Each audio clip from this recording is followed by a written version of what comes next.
Right. There's a lot of places to get tested in our community. And I don't know all the churches, but a lot of churches have programs for testing.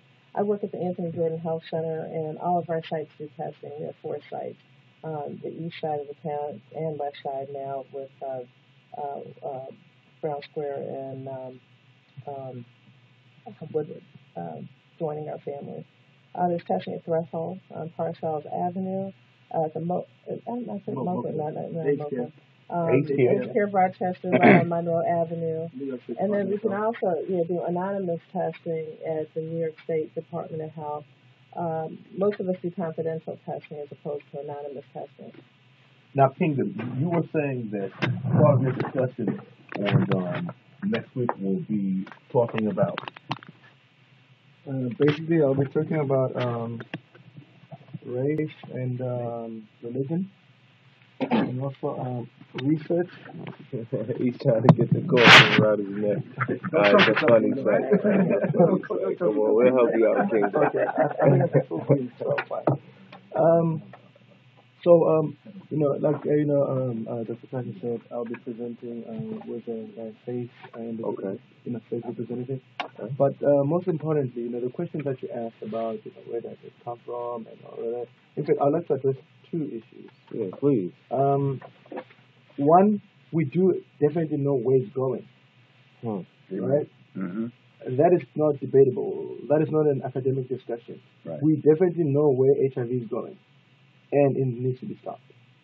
And we do have a toolbox, and inside the toolbox we have different tools, whether it's education, vaccines, abstinence, condoms, herbicides. It's a multi-pronged approach.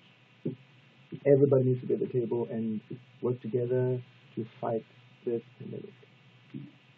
Secondly, on social determinants of health, this is where BLCA comes in. We are not duplicating efforts that are being done here in Rochester. BLCA's main mandate is to advocate, or in fact, is to tackle the HIV pandemic at a structural level, meaning policy. Mm-hmm.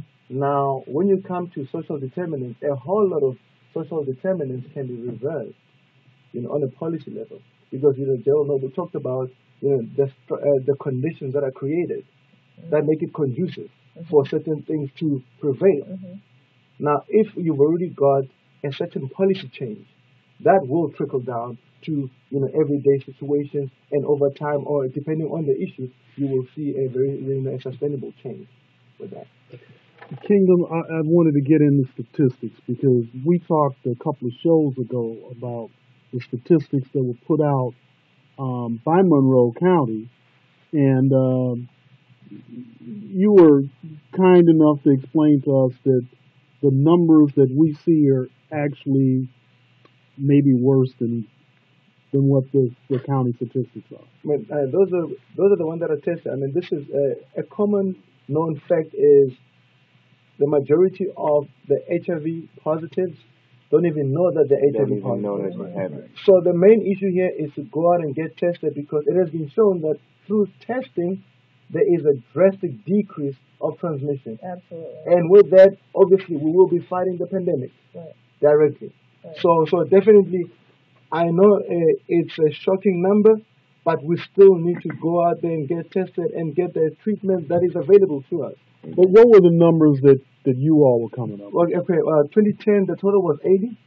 80 something, yeah. And then and then around half of those were the youth, which is the age bracket 14 to 24. Mm-hmm. So clearly you can see, and also there was another side issue on that the issue of sexual networks that we talked about. Mm-hmm. We do have a pool of a high concentration of infections as it is, and then we typically date or even have sexual contact within the same pool